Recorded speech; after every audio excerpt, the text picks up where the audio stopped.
星光伴讀，民族團結治理根本。作者馮偉剛。今年7月1號，除咗係香港回歸祖國29週年，同埋中國共產黨成立105週年之外，仲係中華人民共和國民族團結進步促進法正式施行嘅一日。呢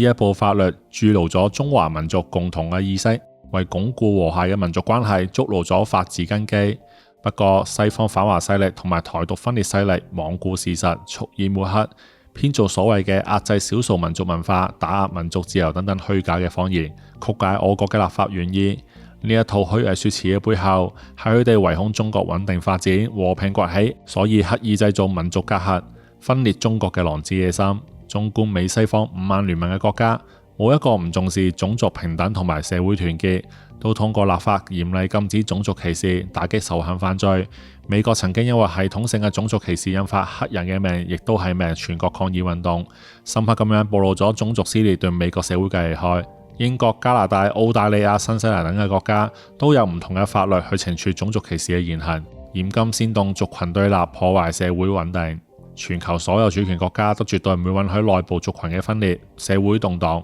維護國家統一、民族團結係各國治理嘅共識。就算係台獨分子盤踞嘅我國寶島台灣，當地亦都有原住民族語言發展法同埋性別平等教育法等等，針對特定嘅場域，例如係職場、教育、公共服務，禁止基於種族、階級或者係族群背景嘅直接同埋間接歧視。美西方同埋我國寶島台灣極力為本國築牢族群團結防線，嚴懲種族分裂言行，但係就對我國嘅民族法治建設指手畫腳。呢一種典型嘅雙重標準，本質係地緣政治操弄，並非係真正關心所謂嘅民族權利。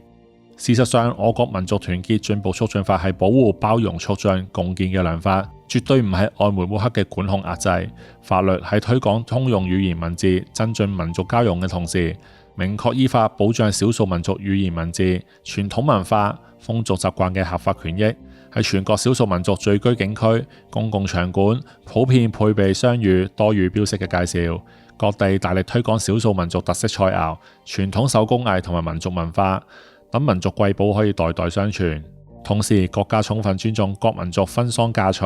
節慶祭祀等傳統習俗，全方位保障少數民族合法權益，推動各民族文化百花齊放、交融共生。筆者近年多次去新疆，喺天山天池、賽里木湖、喀什等著名嘅景區都見到用中文、英文同埋維吾爾文嘅簡介。2021年9月，筆者喀什香菲姆附近嘅酒店出席過維吾爾族同胞嘅婚宴。本月嘅月底，筆者亦都會去新疆塔什庫爾干，即係塔縣，出席塔吉克族同胞嘅婚禮。舊年塔吉克族朋友訂婚嘅時候，佢哋嘅親友亦都係穿上塔吉克族嘅傳統婚服，即係封面嗰張相。筆者亦都曾經多次去西藏旅遊，親眼見到藏族小學生喺度練習謄寫藏文。更多以嚟，外部勢力成日都借民族邊疆問題干涉中國嘅內政，製造分裂動盪，家陣抹黑我國嘅民族團結法律，